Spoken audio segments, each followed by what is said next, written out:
पास कोई बैरी बेड़ा न था, वो कुछ भी नहीं था। एक आदमी था, फारूक आजम उसका नाम था, और वो फारूक आजम खद्दर के पुराने कपड़े पहन के, जिन पे 17 पैबंद लगे हुए थे, वो बैतुल मुकद्दस को फतह करने के लिए जाता है। गुलाम साथ है, गुलाम का नाम असलम है। असलम गुलाम क्या कहता है, ये बात मैं इस्लामी तारीख के हवाले से नहीं कहता, बल्कि मैं एडवर्ड गिब्बन की वो अंग्रेजी की किताब जिसका नाम हिस्ट्री ऑफ इस्लाम है, जो 22 जिल्दों में फारूक आजम पर उसने लिखी है और इस्लाम की तारीख रकम की है। हिस्ट्री ऑफ इस्लाम में एडवर्ड गिब्बन लिखता है कि उमर फारूक इतने बड़े मुल्क को फतह करने के लिए जिस वक्त मदीना मुनव्वरा से चलता है तो गुलाम साथ है। गुलाम ने मुहार पकड़ी हुई है, जरा तवज्जो करें, वाकया आपने पहले भी सुन रखा होगा, लेकिन मैं इसमें एक नई बात आपके सामने लाना चाहता हूं कि उमर फारूक सवारी पे सवार है, गुलाम साथ है। कुछ दूर जाकर उमर फारूक ने गुलाम से कहा कि सवारी रोको। गुलाम कहने लगा शायद अमीरुल मोमिनीन कज़ाए हाजत के लिए आ रहे हैं। जब उसने सवारी को रोक दिया, उमर फारूक नीचे आए, कज़ाए हाजत नहीं की,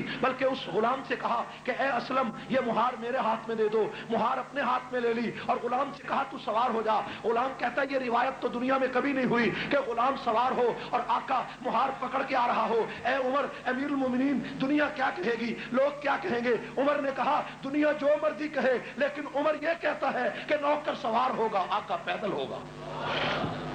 मेरे भाइयों, इंसानी हुकूक की पासदारी इससे बेहतर भी कोई आदमी कर सकता है? मक्का मदीना से चले, मदियन की बस्ती गुजर गई, इलाके खरासान के गुजर गए, कई इलाके गुजर गए, और तबूक और जनाब जुबैल की बस्तियां गुजर गई, और उसके बाद उर्दन का इलाका आया, तो बैतुल मुकद्दस आया। तो क्या हुआ मेरे भाइयों, बारी बारी फारूक आजम नीचे उतरते हैं, ऊपर चढ़ते हैं, नीचे उतरते हैं, सवारी पे सवार होते हैं। जिस वक्त बैतुल मुकद्दस सामने नजर आया तो क्या मंजर था कि फारूक आजम के फिर नीचे पैदल चलने की बारी थी, असलम के सवार होने की बारी थी। फारूक आजम जब नीचे मुहार लेकर चलने लगे तो असलम ने कहा कि अमीरुल मोमिनीन ईसाई क्या कहेंगे, यहूदी क्या कहेंगे कि मुसलमानों के खलीफा को, मुसलमानों का खलीफा इतना बेबस और लाचार था कि खुद पैदल था। असलम कहता है मैं उस वक्त हैरान रह गया कि जब उमर फारूक ने जो पांव में जूता पहना था वो जूता टूट गया और उमर फारूक के एक हाथ में एक जूता पकड़ा हुआ है, दूसरे हाथ में मुहार पकड़ी हुई है। इंसानी हुकूक की इस पासदारी को कायनात में कोई इसकी नजीर पेश नहीं कर सका कि फारूक आजम का टूटा हुआ जूता एक हाथ में था और एक मुहार दूसरे हाथ में थी, और गुलाम सवार था, और बैतुल मुकद्दस के ऊपर तौरात और इंजील की किताबें लेकर लोग बैठे हुए थे, और कुरान ने इसी फलसफे को पहले बयान कर दिया था, ज़ालिका मसलुहुम फित तौराती व मसलुहुम फिल इंजील। मोहम्मद के ये वो खुलफा होंगे जिनकी मिसाल तौरात और इंजील में गुजर चुकी है, जिनका जिक्र तौरात और इंजील में पहले आ चुका है। मेरे भाइयों, ईसाइयों ने इंजील खोली है और उसके ऊपर क्या लिखा है कि जो खलीफा वक्त होगा वो पैदल होगा, मुहार सवार गुलाम होगा। और दूसरी किताब में लिखा कि फारूक आजम की ऐसी तस्वीर होगी, पुराने कपड़े होंगे, हाथ में जूता होगा। आपस में इख्तलाफ हो गया, पढ़ने वालों का इख्तलाफ हो गया, किसी ने कहा पैदल उमर है, किसी ने कहा सवार उमर है। हजरत उमर फारूक के हाथ में जूता था।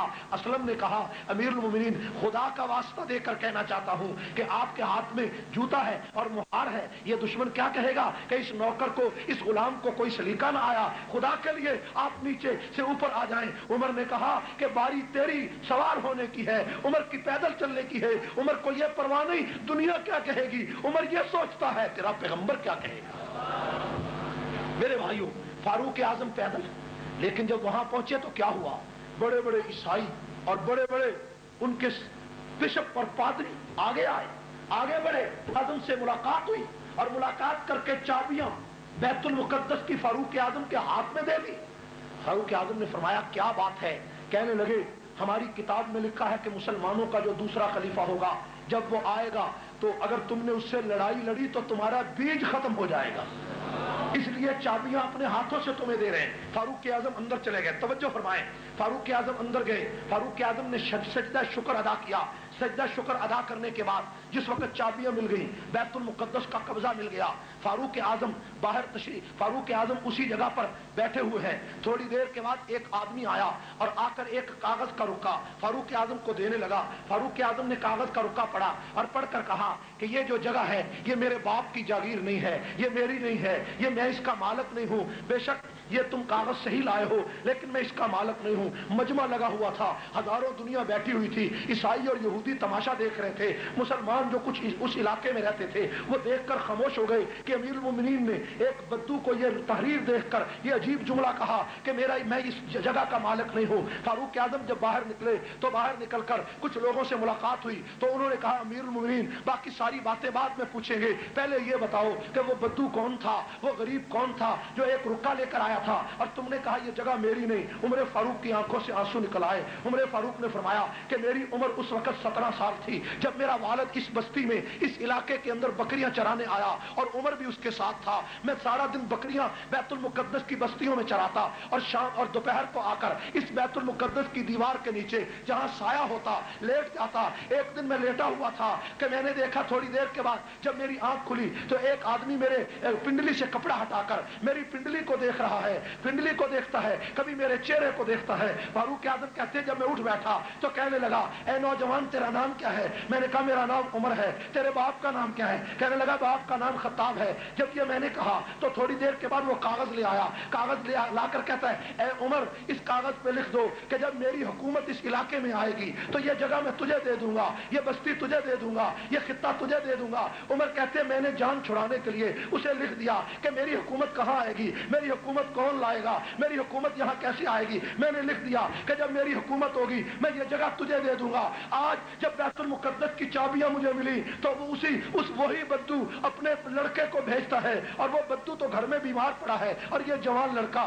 میری لکھی ہوئی تحریر لے کر میرے سامنے آیا اور آ کر کہتا ہے کہ یہ جگہ مجھے دے دو، میں یہ جگہ تجھے دیتا ہوں۔ تو عمر کہتے ہیں چونکہ یہ جگہ میری ملکیت نہیں ہے، یہ مسلمانوں کا مال ہے، اس لیے میں نے کہا کہ عمر یہ جگہ تجھے نہیں دے سکتا۔ قرآن نے اسی فلسفے کو بیان کیا کہ ذالک مثل